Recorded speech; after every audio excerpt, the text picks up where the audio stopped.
الحمد لله رب العالمين والصلاة والسلام على سيد المرسلين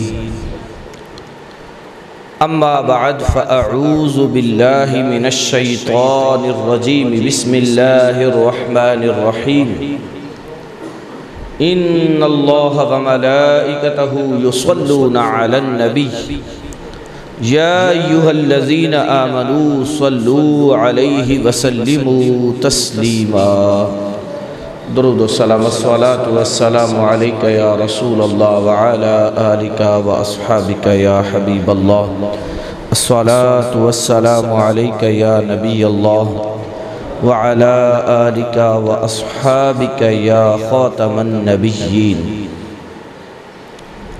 میرے معزز اور محترم سامعین کرام، ماہ رمضان کا آج 29واں روزہ ہے۔ آج کے اس درس قرآن میں ہم نبی کریم صلی اللہ علیہ وآلہ وسلم کی شان و عظمت کے حوالے سے اہل سنت کا ایک عقیدہ سننے کی سعادت حاصل کریں گے، اور وہ یہ ہے کہ اللہ تعالیٰ نے پیارے حبیب صلی اللہ علیہ وسلم کو غیب کا علم عطا فرمایا ہے۔ جو ہو چکا ہے، جو ہوگا، حضور جانتے ہیں۔ میرے آقا صلی اللہ تعالیٰ علیہ وآلہ وسلم کا یہ علم مبارک اللہ تبارک و تعالیٰ کی عطا سے ہے۔ یہ بات ذہن نشین رہے۔ سب سے پہلے آپ یہ سمجھیں کہ ہمارا اس بارے میں عقیدہ کیا ہے۔ اہل سنت کا اس مسئلے میں عقیدہ یہ ہے کہ نبی کریم صلی اللہ تعالیٰ علیہ وآلہ وسلم کو اللہ تعالیٰ نے غیب کا علم عطا فرمایا ہے۔ یہ عقیدہ نہیں کہ حضور خود سے جانتے ہیں، نہیں، یہ عقیدہ کفر ہے۔ عقیدہ یہ ہے کہ اللہ تعالیٰ نے پیارے حبیب صلی اللہ علیہ وسلم کو غیب کا علم عطا فرمایا۔ اب اگلی بات کہ کتنا عطا فرمایا ہے، اس بارے میں مجھے اور آپ کو تکڑی لے کر تولنے کی کوشش نہیں کرنی چاہیے، بلکہ یہ کہنا چاہیے کہ دینے والا رب جانے یا جسے دیا گیا وہ حبیب جانے۔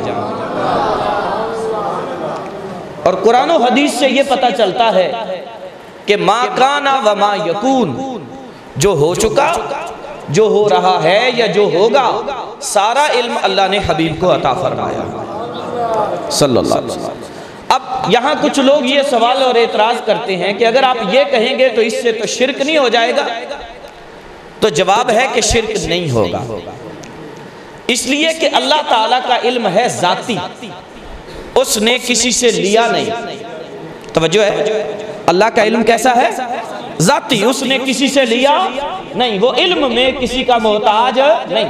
جبکہ نبی پاک کا علم ہے عطائی، جو کہ رب نے عطا فرمایا ہے، علم میں نبی پاک اللہ کے محتاج ہیں۔ یہ ایک بہت بڑا فرق ہے، یہ ایک بہت بڑا فرق ہے۔ اس فرق کے اعتبار سے کسی قسم کا کوئی شرک لازم نہیں آتا۔ پھر دوسری بات، علم میں ہم برابری کی بات بھی نہیں کرتے۔ برابری تو بڑی دور کی بات، ہم جو کہتے ہیں وہ سنیے گا۔ ہم یہ کہتے ہیں، ادھر میری طرف غور کریں، آپ بیٹھے ہوں سمندر پر اور سمندر میں یوں لگائیں انگلی، آپ کی انگلی کے ساتھ لگے گا ایک قطرہ، لگے گا نا؟ ہم کہتے ہیں کہ یہ نسبت بھی حضور کے علم کو اللہ کے علم سے نہیں، کہ وہ قطرہ ہم کہیں کہ حضور کا علم ہے اور سمندر رب کا علم ہے، بلکہ اس سے بھی بڑھ کر اللہ کا علم ہے جس کا کوئی احاطہ ہی نہیں۔ اللہ کے علم کا کوئی احاطہ نہیں۔ دیکھیں ہم نے کتنی چھوٹی مثال دی کہ حضور کا علم وہ انگلی لگانے والا قطرہ بھی نہیں اللہ کے علم کے مقابلے میں، جبکہ امت کے مقابلے میں اللہ نے مصطفیٰ کریم کو سب سے زیادہ علم عطا فرمایا۔ امت کے مقابلے میں سب سے زیادہ، اور رب کے لیے حضور کے علم کی کوئی نسبت نہیں۔ اس کا علم اپنا ہے، ذاتی ہے، ازلی ہے، ابدی ہے، ہمیشہ سے ہے، ہمیشہ رہے گا، جبکہ نبی پاک کا علم رب کی عطا سے ہے۔ اب آئیے قرآن کریم کی آیات سے اس مسئلے کو سنتے ہیں۔ پارہ نمبر 4 سورہ آل عمران آیت نمبر 179 179۔ ویڈیو ریکارڈنگ بھی ہو رہی ہے، میں ساتھ ساتھ حوالے بھی دے رہا ہوں، سنیے گا۔ اللہ تعالیٰ فرماتا ہے وَمَا كَانَ اللَّهُ لِيُطْلِعَكُمْ عَلَى الْغَيْبِ وَلَكِنَّ اللَّهَ يَجْتَبِي مِن رُّسُلِهِ مَن يَشَاءُ۔ فرمایا اللہ کی یہ شان نہیں کہ اے عام لوگوں تمہیں غیب کا علم دے دے، لیکن رب اپنے رسولوں میں سے جسے چاہتا ہے اسے اس بات کے لیے چن لیتا ہے۔ اللہ جسے چاہتا ہے اسے کیا کر لیتا ہے؟ چن۔ کن میں سے؟ اپنے رسولوں میں سے، رسولوں میں سے۔ اب پوری دنیا جانتی ہے، ہم مسلمان تو مسلمان، پچھلی امتیں بھی جانتی ہیں کہ سب سے زیادہ چنے ہوئے محمد مصطفیٰ ہیں۔ سب رسولوں میں افضل و اعلیٰ میرے آقا ہیں، تو جب سب سے چنے ہوئے حضور ہیں تو کیا حضور کو اللہ نے یہ علم نہیں عطا فرمایا؟ حوالہ پھر سن لیجئے، پارہ نمبر 4 سورہ آل عمران آیت نمبر 179۔ اور سنیے، نبی کریم صلی اللہ علیہ وآلہ وسلم نے ارشاد فرمایا اللہ تبارک و تعالیٰ نے مجھے اپنی تمام امت کے لوگوں کے احوال عطا فرمائے، یہاں تک کہ میں جانتا ہوں کہ کون مومن ہے اور کون منافق۔ مومن ہونا یا منافق ہونا اس کا تعلق کس سے ہے؟ دل سے۔ توجہ ہے، اس بات کا تعلق کس سے ہے؟ کیونکہ منافق ہوتا ہی وہ تھا کہ جو اوپر سے کلمہ پڑھتا تھا مگر دل سے کیا ہوتا تھا؟ کافر۔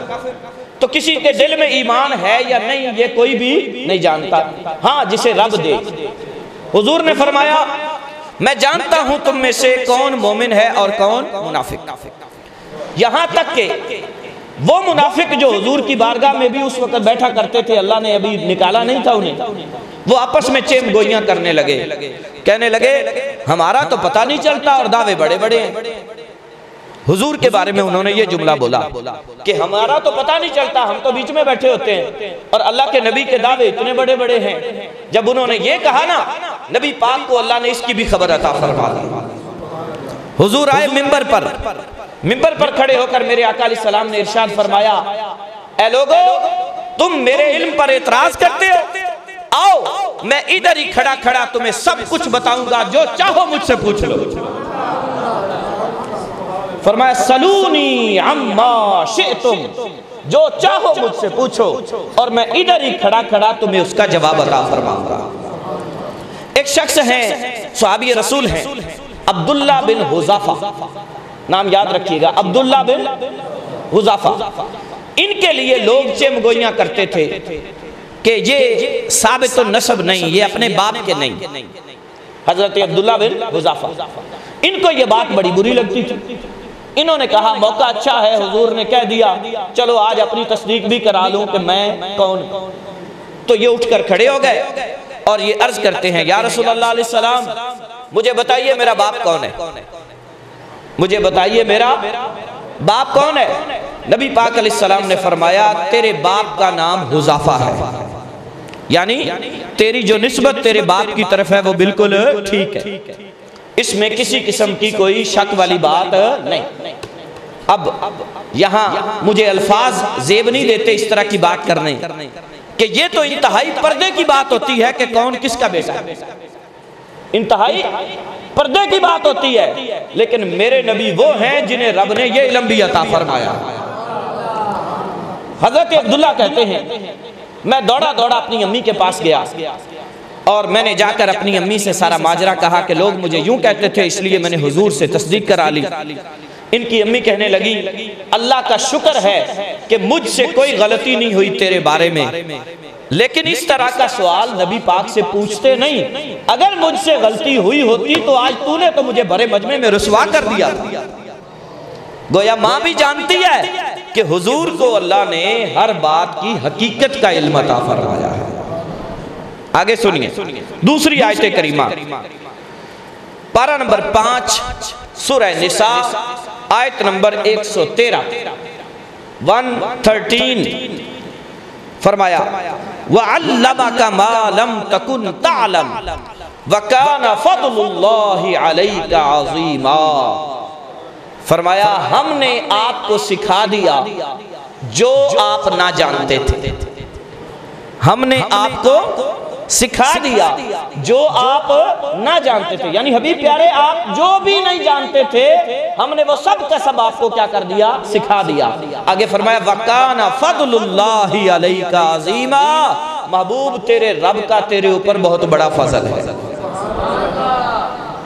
تیرے رب کا تیرے اوپر بہت بڑا فضل ہے۔ اس آیت کریمہ میں مفسرین نے لکھا وَعَلَّمَكَ سے مراد ہے جو کچھ نبی پاک نہیں جانتے تھے اللہ نے وہ سارا حضور کو کیا کر دیا، سکھا دیا۔ اب سارے کے اندر کیا علم غیب آیا کہ نہیں آیا؟ سب کچھ سکھا دیا۔ اسی طرح سورہ رحمان کی ابتدائی آیتیں، الرحمن علم القرآن خلق الانسان علمہ البیان، فرمایا رحمان نے قرآن سکھایا، انسان کو پیدا کیا پھر اسے بیان سکھایا۔ مفسرین فرماتے ہیں یہاں انسان سے مراد ہر انسان نہیں ہے بلکہ انسان سے مراد بھی حضور کی ذات ہے۔ تو حضور کو ہی سکھایا کس نے؟ رب نے۔ کیا سکھایا؟ قرآن۔ اور ہم سب جانتے ہیں کہ قرآن میں ہر شے کا بیان ہے، قرآن کا خود کا دعویٰ ہے۔ قرآن کریم میں وَلَا رَطْبٍ وَلَا يَابِسٍ إِلَّا فِي كِتَابٍ مُبِينٍ، کوئی بھی خشک و تر شے نہیں جس کا علم قرآن میں نہ ہو۔ قرآن میں سب کچھ ہے اور قرآن سکھایا کس کو؟ حضور کو۔ کس نے سکھایا؟ رب نے۔ سکھانے والا اللہ، سیکھنے والے مصطفیٰ، تو کیا کوئی چیز سیکھنے میں رہ جائے گی؟ ارے نہیں، سب کچھ اللہ نے محبوب کو عطا فرما دیا۔ یہ سورہ رحمان کی ابتدائی آیتیں ہیں۔ آگے جائیے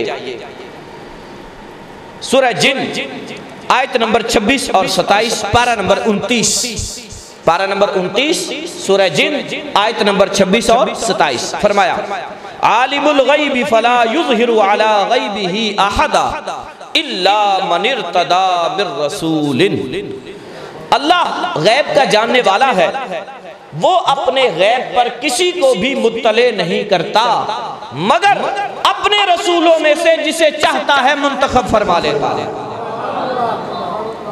اب جو لوگ انکار کرتے ہیں نا وہ آدھی آیت پڑھتے ہیں، یہ پیچھے والی کیا کہتے ہیں؟ عالم الغیب فلا یظہر علی غیبہ احدا، اللہ غیب جاننے والا ہے، وہ کسی کو بھی اپنا غیب نہیں دیتا۔ بس اتنی گل، اگے علی نہیں پڑھنی، الا من ارتضی من رسول، مگر اپنے رسولوں میں سے جسے چاہتا ہے اسے منتخب فرما لیتا ہے۔ تو خود رب فرما رہا ہے کہ میں اپنے رسولوں میں سے جسے چاہتا ہوں اسے اس علم کے لیے منتخب فرما لیتا ہے۔ احادیث مبارکہ میں بھی بہت ساری حدیثیں ایسی ہیں، یہ تھی قرآن کریم کی الحمدللہ 4 آیتیں حوالہ کے ساتھ ہم نے پیش کی کہ قرآن سے ثابت ہے کہ اللہ نے محبوب مصطفیٰ کو علم غیب عطا فرمایا ہے۔ اب آئیے احادیث مبارکہ کی روشنی میں سنیے، آپ نے غزوہ بدر کا بیان سنا تھا چند جمعات پہلے، 17 تاریخ کو جو ہمارا جمعہ تھا اس جمعے کو غزوہ بدر کا بیان ہوا تھا۔ میں نے حدیث شریف آپ کو بخاری اور مسلم کے حوالے سے بیان کی تھی کہ صبح جب غزوہ بدر ہونے لگا نبی پاک علیہ السلام کے ہاتھ میں ایک چھڑی تھی اور حضور نے پورے غزوہ بدر والے میدان کا معائنہ کیا۔ معائنہ کرنے کے بعد نبی پاک نے نشان لگایا، یوں گول دائرہ لگا کے فرمانے لگے ابو جہل یہاں مرے گا، عتبہ یہاں مرے گا، شیبہ یہاں مرے گا، ابو البختری یہاں مرے گا، فلانا یہاں مرے گا۔ حضرت عمر کہتے ہیں، قسم اٹھا کے کہتے ہیں، حضرت عمر، بخاری و مسلم کی حدیث، حضرت عمر قسم اٹھاتے ہیں، کہتے ہیں خدا کی قسم اگلے دن جب جنگ ہو گئی میں نے جا کر دیکھا نبی پاک کے نشان سے مرنے والا 1 انچ بھی نہ ادھر تھا نہ ادھر تھا، ادھر ہی لاش پڑی تھی جہاں مصطفیٰ نے نشان لگایا تھا۔ دنیا کہتی ہے حضور کو دیوار کے پیچھے کا بھی پتہ نہیں، حضور کو کل کا پتہ نہیں۔ معاذ اللہ ثم معاذ اللہ، میرے نبی صلی اللہ علیہ وسلم کے بارے میں اس طرح کی بات نہیں کرنی چاہیے جو حضور کے لیے بے ادبی والی ہو، بلکہ جب بھی بات کی جائے تو نبی پاک کی شان و عظمت کی بات کی جائے۔ شان و عظمت کی بات کی جائے، اور ہم کوئی ایسی شان و عظمت نہیں بیان کر رہے جو اپنے پلے سے بیان کر رہے ہوں کہ نہ قرآن میں ہو نہ حدیث میں ہو، ہم پلے سے بیان کر رہے ہوں، نہیں، یہ وہی شان ہے جو اللہ نے قرآن میں بیان فرمائی ہے اور حضور کی حدیثوں سے ثابت ہے، حضور کی حدیثوں سے ثابت۔ نبی کریم صلی اللہ تعالی علیہ وآلہ وسلم کو اللہ تبارک و تعالی نے غیب کا علم عطا فرمایا۔ ایک اور حدیث میں نے بدر کے واقعہ میں آپ کو سنائی تھی، پھر سناتا ہوں، توجہ سے سنیے گا۔ غزوہ بدر جب ہو چکا نا اور کفار مارے گئے اور قیدی بھی ہوئے، 70 مارے گئے تھے، 70 قیدی بنے تھے۔ وہ جو قیدی بنے تھے ان میں حضور کے سگے چچا حضرت عباس بھی تھے، حضور کے چچا حضرت عباس بھی تھے۔ فیصلہ یہ ہوا کہ قیدیوں سے فدیہ لے کر ان کو چھوڑ دیا جائے۔ نبی پاک علیہ السلام نے اپنے چچا حضرت عباس کو بلوایا اور بلا کر کہا چچا جی فدیہ دیجئے، آپ بھی آزاد ہو جائیے۔ تو حضرت عباس نے کہا میرے پاس تو کچھ بھی نہیں، جو تھا میں نے رستے میں آتے ہوئے قافلے پر لٹا دیا، کچھ بھی نہیں اب میرے پاس۔ حدیث پاک کے الفاظ، نبی پاک علیہ السلام نے پھر پوچھا چچا جی لائیے، انہوں نے پھر جملہ بولا کچھ بھی نہیں، پھر کہا چچا جی لائیے، پھر کہا کچھ بھی نہیں۔ اب میرے پاک نبی صلی اللہ علیہ وسلم نے اللہ کی عطا سے وہ سارا قصہ سنایا، سارا واقعہ سنایا۔ حضور فرمانے لگے جب تمہارا قافلہ مکے سے باہر نکلا تھا، ایک وادی میں قافلہ ٹھہرا ہوا تھا، تو آپ نے کہا تھا تھوڑی دیر رکیے گا میں گھر سے ہو کر آتا ہوں، گئے تھے کہ نہیں؟ حضرت عباس کہتے ہیں ہاں۔ گھر جا کر آپ نے دروازہ کھٹکھٹایا تو میری چچی نے دروازہ کھولا، آپ کی زوجہ نے ام الفضل نے کہا ہاں جی بالکل ٹھیک ہے، گھر میں اور کوئی نہیں تھا، آپ تھے اور آپ کی بیوی تھی، بالکل ٹھیک ہے۔ آپ نے اپنی بیوی کا یہ ہاتھ پکڑا تھا، بالکل ٹھیک ہے۔ ایک مکان کے کونے میں لے گئے تھے، ٹھیک ہے۔ وہاں ایک پتھر پڑا تھا، اس پتھر کو آپ نے یوں پاؤں سے ہٹایا تھا اور ہٹا کے کہا تھا اس پتھر کے نیچے ہے خزانہ، اگر میں بچ کے آ گیا تو خود استعمال کروں گا، نہ آیا تو یہ خزانہ میرے بچوں میں بانٹ دینا۔ نہیں سمجھ آئی لگتا ہے آپ کو بات؟ حضور کدھر ہیں؟ حضور کدھر ہیں؟ حضور تو میدان بدر میں ہیں، واقعہ کدھر ہو رہا ہے؟ مکہ شریف میں۔ غیب ہے کہ نہیں؟ بولیے غیب ہے کہ نہیں؟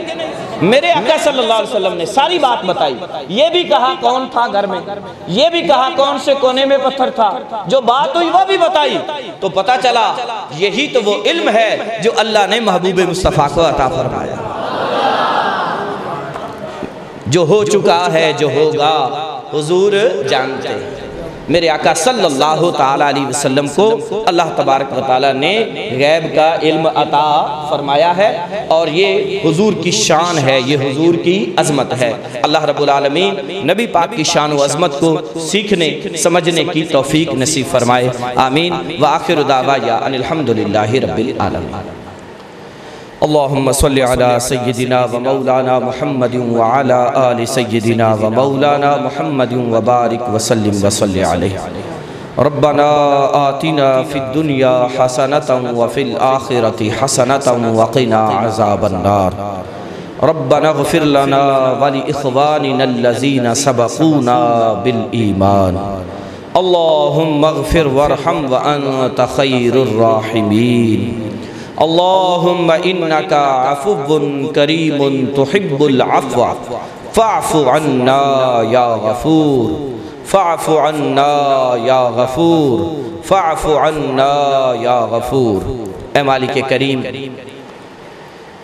رمضان المبارک کی ساعتوں میں سے چند ساعتیں باقی رہ گئی، ہو سکتا ہے کہ آج رمضان کا آخری دن ہو، اور تو کرم نوازی فرمائے اگر تو ہمیں کل کا جمعہ بھی نصیب فرما۔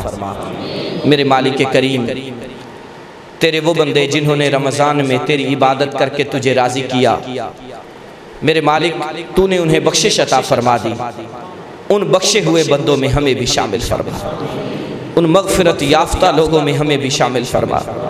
ہم نے روزے بھی رکھے، عبادتیں کی، تراویح ادا کی، صدقہ و خیرات کیا، نمازیں پڑھی، لیکن مولا تیری بارگاہ کے شیان شان نہیں کر سکے۔ یقیناً بہت ساری کمیاں رہ گئی، کوتاہیاں ہو گئی ہم سے، جیسے تجھے راضی کرنا چاہیے تھا ویسے ہم راضی نہیں کر سکے۔ میرے مولا عبادت بھی کما حق ہو نہیں کر سکے۔ مالک کرم نوازی فرما، ہماری کمیوں کوتاہیوں سے درگزر فرما، ہماری کمیوں کو تہیوں سے درگزر فرما، ہمارے صغیرہ کبیرہ گناہ معاف فرما۔ میرے مالک پیارے حبیب صلی اللہ علیہ وآلہ وسلم کا صدقہ ہماری بخشش فرما، ہماری مغفرت فرما، ہمارے والدین کی بخشش فرما، جس کے والدین حیات ہیں انہیں صحت والی لمبی عمر عطا فرما، جن جن کے والدین وفات پا گئے میرے اللہ ان کی بخشش فرما، ان کی مغفرت فرما، ان کی آخرت کی منزلوں کو آسان فرما۔ میرے مالک پھر التجا کرتے ہیں تیری بارگاہ میں، جو ہم نے مانگا ہمارے لیے بہتر ہے وہ سب کچھ عطا فرما، جو نہ مانگ سکے ہمارے لیے بہتر ہے وہ بھی عطا فرما۔ پیارے حبیب صلی اللہ علیہ وسلم کی ساری امت مسلمہ کی خیر فرما، فلسطین کے مسلمانوں پر رحم و کرم فرما، بیت المقدس کی حفاظت کرنے والے مسلمانوں کی خیر فرما، ظالموں کے ظلم سے انہیں نجات نصیب فرما، تمام مسلمانوں کی حفاظت فرما، وطن عزیز پاکستان کی خیر فرما، اندرونی بیرونی سازشوں سے اسے محفوظ فرما، کل عالم اسلام کی حفاظت فرما، حج بیت اللہ کی سعادت نصیب فرما، روضہ پاک کی حاضری نصیب فرما۔ وصلی اللہ تعالی علی رسول خیر خلقہ محمد وآلہ وصحابہ اجمعین برحمتک یا ارحم الراحمین۔